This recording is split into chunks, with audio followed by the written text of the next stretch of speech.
Les obres sembla ser que van evolucionant correctament, que ara per ara totes aquelles coses que sembla que no acaben de quadrar o que no acaben de funcionar, tant per part de DIF com per part de l'Ajuntament s'han intentat solucionar sobre la marxa i en el seu moment, sense que això suposés cap trasbals per ningú. Per tant, jo crec que tampoc seria de rebut si ara jo us digués que les obres són un desastre, perquè no és així. Ara, jo crec que aquestes obres són molt complexes i per tant el que necessitem és estar-hi molt a sobre. Els temes de seguretat, però no només de seguretat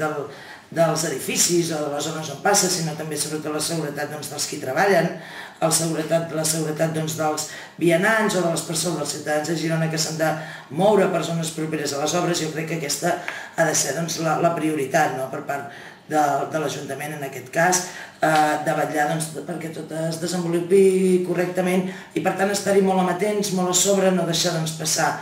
qualsevol cosa i qualsevol element que sorgeixi que distorsiona una mica el que hauria de ser el seguiment o l'evolució normal de les obres, si estigui a sobre, s'analitzi, es miri i no es deixi res de dir, que no es deixi res a la sorpresa, que no es deixi cap element sense dir, escolta, no ho havíem detectat però ens havia semblat poc important, no, al contrari. Jo crec que qualsevol cosa que